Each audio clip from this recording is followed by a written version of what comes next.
సిద్ధమా? సిద్ధమా?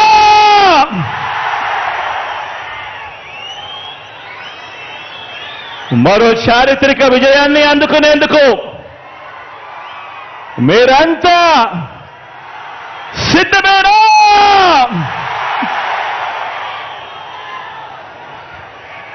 ఇంటింటి చరిత్రను, పేదింటి భవిష్యత్తును మరింత గొప్పగా మార్చే పరిపాలన అందించేందుకు, మన పార్టీని మరోసారి గెలిపించుకునేందుకు మీరంతా కూడా సిద్ధమేనా?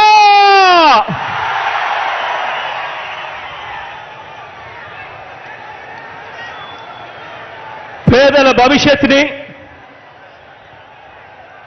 పేదల్ని కాటేసే ఎల్లో వైరస్ మీద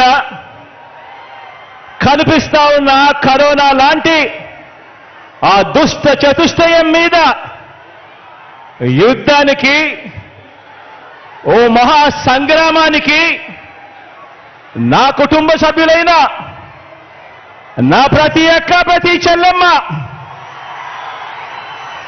నా ప్రతి సోదరుడు, నా ప్రతి స్నేహితుడు, నా ప్రతి అవ్వ, నా ప్రతి తాత, మీరంతా కూడా సిద్ధమేనా?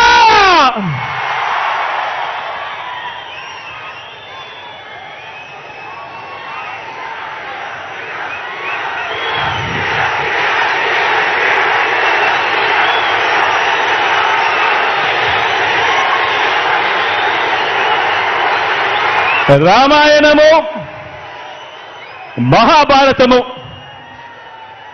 మన కర్మ ఏమిటంటే మన రాష్ట్రంలో రామాయణము, మహాభారతము ఈ రెండింటిలోని ఉన్న విలన్లంతా కూడా ఓ చంద్రబాబు నాయుడు గారి రూపేనా, ఓ ఈనాడు రూపేనా, ఓ ఆంధ్రజ్యోతి రూపేనా, ఓ టీవీ5 రూపేనా, ఓ దత్తపుత్రుడి రూపేనా, ఇతర పార్టీల్లో ఉన్న చంద్రబాబు నాయుడు గారి కోవొట్టులు, ఇంతమంది తోడేళ్లందరూ కూడా ఏకమై మీ జగన్ చుట్టూ బాణాలు పట్టుకొని రెడీగా ఉన్నారు. ఈరోజు ఆంధ్ర రాష్ట్రంలో చూస్తా ఉన్న పరిస్థితులు గమనిస్తే, కానీ ఈ సీను వారి వైపు నుంచి చూస్తే ఈ సీను ఎలా కనిపిస్తుంది అంటే జగన్ ఒంటరివాడిలా కనిపిస్తాడు.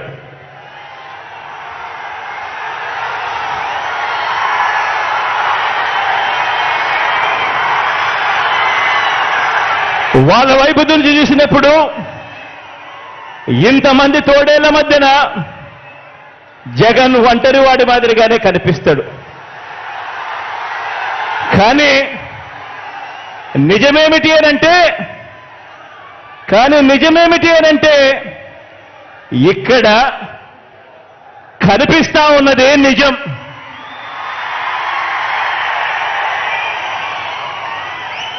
ఇది అసలు సీను. ఇన్ని లక్షల హృదయాలలో, ఇన్ని కోట్ల మంది హృదయాలలో మీ జగన్ మీ గుండెల్లో మీరు స్థానమిచ్చి, మీ ఇంటి బిడ్డగా మీ జగన్ మీ గుండెల్లో ఉండడం ఇది నిజం.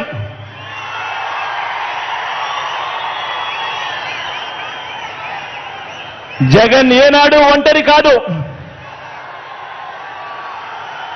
జగన్ ఏనాడు ఒంటరి కాదు. వారికి ఉన్న సైన్యం, వారి పొత్తులైతే, వారికున్న సైన్యం, వారికున్న పొత్తులైతే, వారి ఎల్లో పత్రికలైతే, వారి ఎల్లో టీవీలైతే నాకున్న తోడేమిటో తెలుసా? నాకున్న తోడేమిటో తెలుసా? నా తోడు, నా ధైర్యం, నా బలం పైనున్న ఆ దేవుడు. మీరంతా మీ గుండెల్లో నన్ను పెట్టుకున్న మీ బిడ్డ. ఇది నాకున్న బలం. ఇది నాయకుడి మీద ఉన్న నమ్మకం నుంచి పుట్టి వచ్చిన సైన్యం. ఒక నాయకుడిని నమ్మారు ప్రజలు అనంటే ఏ రకంగా ఉంటుంది స్పందన, ఏ రకంగా ఉంటుంది వాళ్ళ ప్రేమ అన్నదానికి ఇదే నిదర్శనం. ఇక్కడ కనిపిస్తా ఉన్న నా అక్క చెల్లెమ్మలు, నా అన్నదమ్ములు, నా అవ్వాతాతలు, నా కుటుంబ సైన్యం ఇక్కడే కనిపిస్తుంది.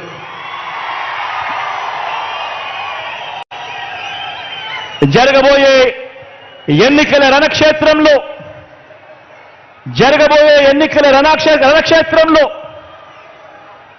కృష్ణావతారంలో కృష్ణుడి పాత్ర పోషిస్తూ మీరు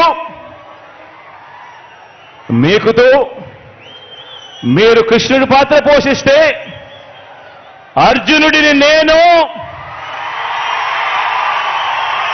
మనందరి ప్రభుత్వం చేసిన మంచి మన అస్త్రాలుగా కౌరవ సైన్యం మీద మనమంతా కూడా పడతాము అని సందర్భంగా తెలియజేస్తా ఉన్నా. జరగబోయే ఎన్నికల యుద్ధంలో వారి దాడి ఎవరి మీద అంటే, మన సంక్షేమం మీద, మనం చేస్తున్న ప్రతి ఇంటికి మనం చేస్తా ఉన్న మంచి మీద, అభివృద్ధి మీద. మన ఎన్నికల మేనిఫెస్టోను మనం ఒక బైబిల్గా భావించి, ఒక ఖురాన్గా భావించి, ఒక భగవద్గీతగా భావించి, ఆ మేనిఫెస్టోలో చెప్పిన 99% హామీలను నెరవేర్చి మనందరి ప్రభుత్వం చేస్తా ఉన్న ఇంటింటి మంచి మీద, ఇంటింటి అభివృద్ధి మీద, పేదవాడి భవిష్యత్ మీద, పేదవాడి సంక్షేమం మీద, గ్రామం అభివృద్ధి మీద, సామాజిక వర్గాల అభివృద్ధి మీద వారు చేస్తా ఉన్నారు దాడి.